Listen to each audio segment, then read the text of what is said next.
মটনটা কতটা ভালো করে সেদ্ধ হয়েছে দেখো, এতটা জুসি হয়েছে মটনটা, মানে কি বলবো।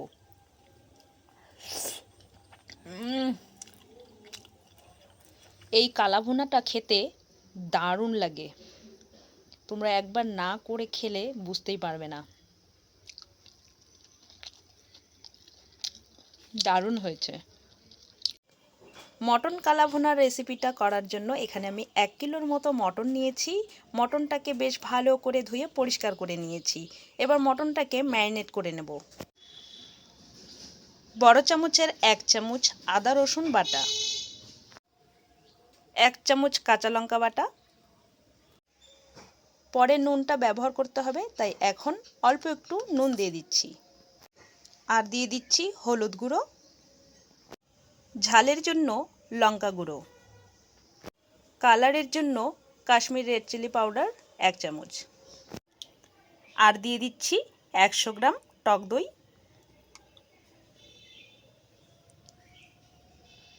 আর দিয়ে দিচ্ছি সর্ষের তেল। হাতের সাহায্যে খুব ভালো করে মেখে নেব।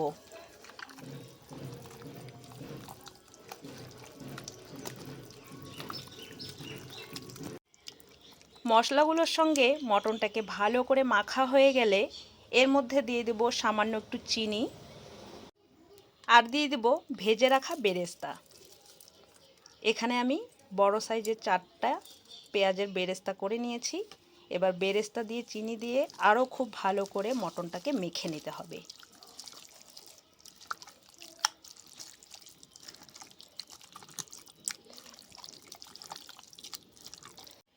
পনেরো মিনিট পর ম্যারিনেট করা মটনটাকে ফ্রিজ থেকে বের করে নিয়েছি।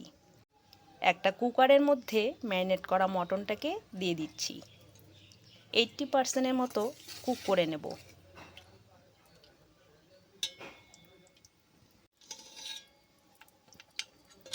মটনের বাটিটা ধুয়ে পরিমাণ বুঝে জল দিয়ে দিতে হবে।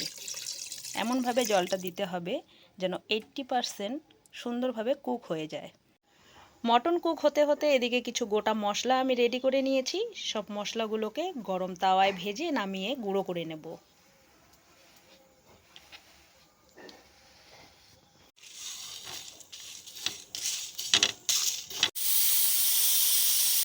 কড়াইয়ে সর্ষের তেল দিয়ে বেশ ভালো করে গরম করে নিয়ে সামান্য একটু নুন,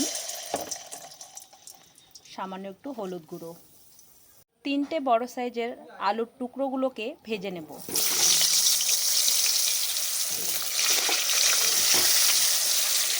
আলুটাকে কিছুক্ষণ ভেজে নিয়ে 4টে গোটা রসুন দিয়ে দিচ্ছি। একবারে আলুর সঙ্গে একটু ভেজে নামিয়ে নেব।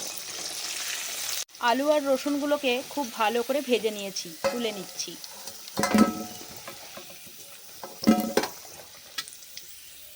ফোড়নে দিচ্ছি একটা তেজপাতা, শুকনো লঙ্কা, গরম মশলা আর দিয়ে দিচ্ছি গোটা জিরে।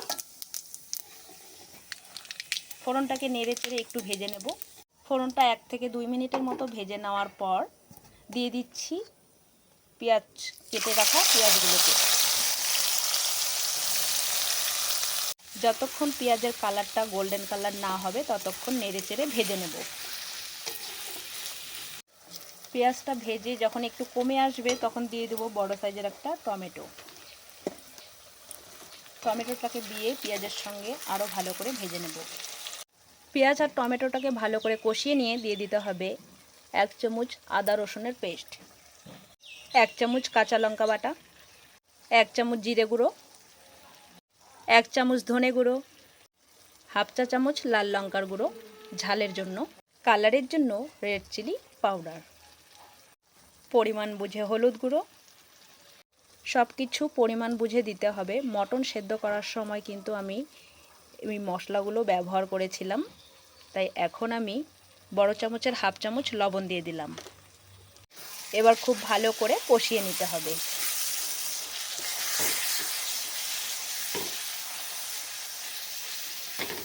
মটনটা খুব ভালো করে সেদ্ধ করে নিয়েছি।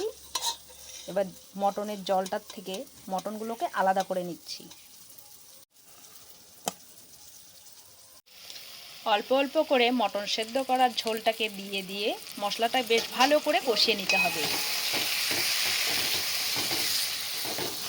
মশলাটাকে ভালো করে কষিয়ে নিয়েছি। এবার কুক করে রাখা মটনটাকে দিয়ে দিচ্ছি। মটনের সঙ্গে মশলা খুব ভালো করে কষিয়ে নেব।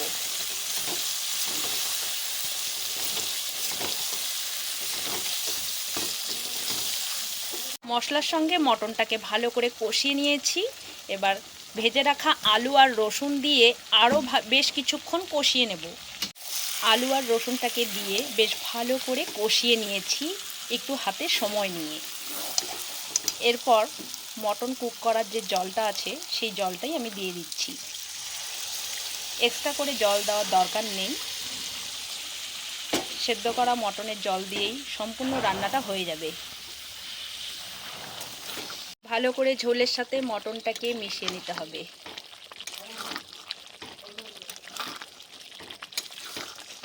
এবার দিয়ে দিচ্ছি ভেজে যে মশলাটাকে গুঁড়ো করে রেখেছিলাম সেই মশলা গুঁড়ো দিয়ে দিচ্ছি। হাফ চা চামচ গরম মশলার গুঁড়ো আর দিয়ে দিচ্ছি ঘি।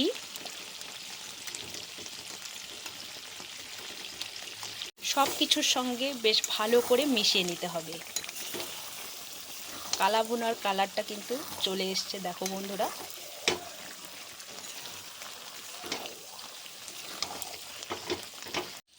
মুখে দিয়ে একটু চেক করে নিয়েছি সব কিছু ঠিকঠাক আছে কিনা। সব কিছুই ঠিকঠাক আছে আর কালারটাও বেশ সুন্দর চলে এসছে কালা ভুনার। এবার মটন কালা ভুনাটা কিন্তু একেবারে রেডি। এবার গ্যাস বন্ধ করে দিয়ে একটু ঠান্ডা করে নিয়ে পরিবেশন করে নেব। ঠান্ডা করে নিয়ে একটা পাত্রে পরিবেশন করে নিচ্ছি। আমি আমার স্টাইলে মটন কালা ভুনার রেসিপি তোমাদের সঙ্গে শেয়ার করলাম। একবার এরকম করে মটন কালা ভুনার রেসিপিটি বাড়িতে করে খেয়ে আমাকে বলো কেমন হয়েছে। আজকের রেসিপি তোমাদের কেমন লাগলো কমেন্ট বক্সে জানাতে একেবারেই ভুলবে না। চলো আজকের মতো ভিডিওটা এখানেই শেষ করছি। আবার দেখা হচ্ছে নতুন রেসিপির সঙ্গে। তোমরা ভালো থেকো, সুস্থ থেকো।